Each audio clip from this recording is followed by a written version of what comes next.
Adann'a stood nervously at the entrance of Crestwood Academy, the prestigious high school renowned for its academic excellence. Her heart raced with a mix of excitement and anxiety. She had always been the top student in her previous school, and this new environment felt like both an opportunity and a challenge. As she entered, the atmosphere buzzed with energy. The students congregated in groups, their laughter echoing through the halls. Adann'a felt a rush of apprehension as she walked past clusters of students who paused to admire her striking beauty. The whispers began almost immediately, words like goddess and brilliant floating through the air. But alongside them were hushed tones of envy that sent shivers down her spine. Adann'a had the aura and force of personality that turned heads and drew attention. She was first in all subject and extracurricular activities like debates and sports. There was nothing too hard for her, but despite all these achievements, she was alone. Nobody wanted to be her friend, though she was admired from a distance, but they don't usually come close to her. The girls in her class were jealous of her and are always intimidated by her presence, even when they really wanted to know how she does things so effortlessly. But Adann'a was in a contest of her own, and they couldn't get over the feeling that they would never be a match, so they avoided her and stared from afar. Still, Adann'a didn't let their stares and coldness towards her affect her in any way. She had been a happy, confident and bold child from birth, but beneath all of these, she harbored a secret so great that nobody in Crestwood Academy knew. Since she was born, she had not lived like a normal child. Her parents always warned her to always stay away from water at any cost whenever she was outside. And she had often asked her parents, especially her mom, "Mommy, why can't I play under the rain like other children? Or swim like them? Whenever we go to the park, I see lots of children in swimming pools, but I'm never allowed to swim. Why?" Her mom would only smile and told her she was different. But deep down, she wished Adann'a could be like any normal child. Before she was born, her parents, Obiora and Chioma, had been married for 15 years without a child, and they had sought every medical treatment, every power, every prayer and all what's not. But no child came until one fateful day. They traveled for days to a faraway village that a family friend had shown them. There they met with a powerful native doctor that had the power to summon the spirit of the water. He wrote a list of things for them to buy for the rituals of summoning the goddess of the river. There, in the middle of the night, at the river bank, with their sacrifices in hand, the native doctor summoned the goddess and they made their request. A month later, Chioma became pregnant, and the 9-month journey was the happiest their marriage had ever been. But with their blessing came a warning. Adann'a was not from this world, though she walked among humans, but the river would always be her home. The day her true nature would be revealed to the public, the result would not be favorable to them. So they sought to protect her at all costs, because even if a drop of water touched her, her skin would sparkle and she would turn into a mermaid. As she grew older, so did her curiosity and questions, and the truth seemed inevitable. It was one weekend, as they had their family time, Adann'a asked out of the blue, "Why do I turn into a mermaid whenever I come in contact with water?" Obiora and Chioma glanced at each other anxiously. They knew this day would come, but they just weren't expecting it to be this soon. "We've been keeping a secret from you, Adann'a," Obiora said with a stern but gentle voice. "Not to bring you any harm, but to protect you."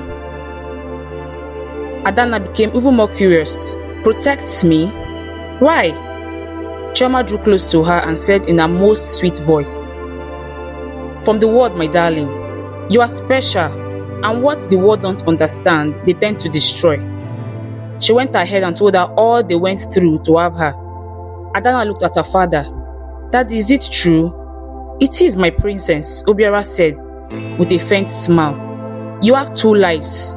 You live on land and you can also live in the water. But the people here destroy anything they don't understand, and that is why we have been overly protective of you." Adann'a was sad. "Does it mean I can never be normal?" she asked, sobbing. "You are a very special gift, my princess. More special than anything we could have ever asked for," Obiora said. Her parents' words sank into her like a heavy rock, but after that day, She became very aware of her surroundings and even more careful than before. At school, Adanna became the brightest of all the students, but this did not sit well with Tolu. Tolu was the most intelligent in Crestwood before Adanna arrived, and Adanna just came out of the blues to unseat her. She became very angry and planned to make her life miserable in the school. Adanna was alone.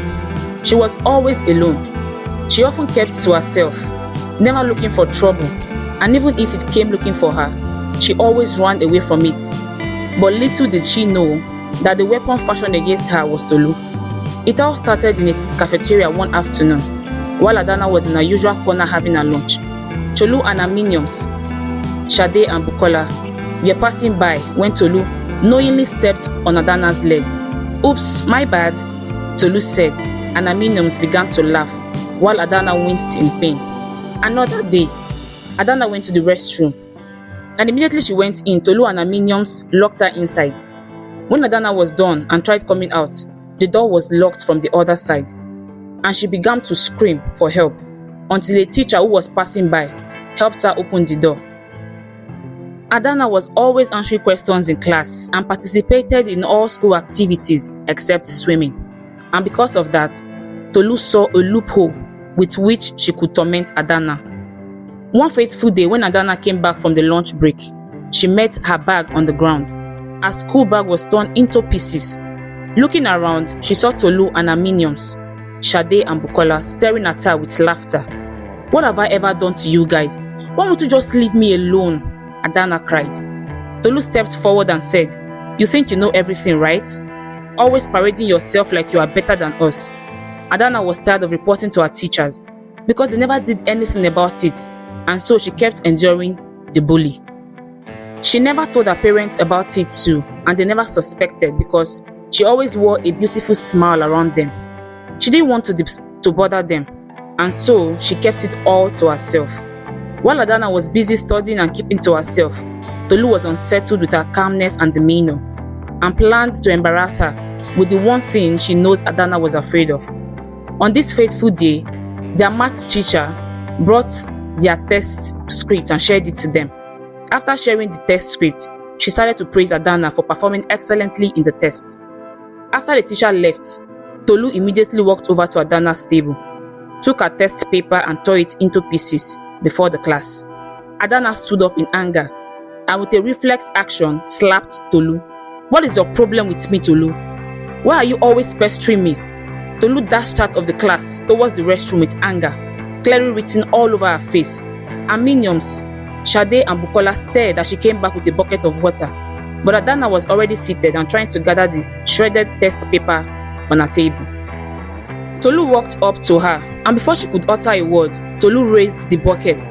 "Tolu, wait!" Adanna shouted, terrified after seeing the bucket of water in her hand. But Tolu, blinded with envy, jealousy and anger, emptied the bucket of water on Adanna. Adanna screamed, but it was too late. Instantly, her legs shone very bright and began to transform. Her feet disappeared, replaced by a shimmery tail covered in beautiful scales of different beautiful colors.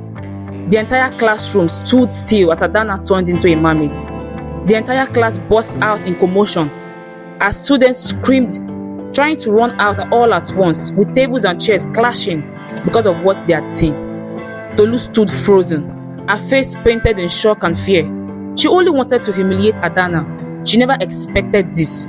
As the students ran, Adanna's eyes burned with fury. The clouds outside became dark and the walls of the school shook. The classroom doors began to close by itself. Thunderclap shook the skies and lightning flashed as the walls continued to shake. And Tolu's eyes widened in horror with great fear. If you enjoyed this story and would like to know what happened next, please drop your comments below. And also, kindly subscribe to my YouTube channel for more enticing stories like this.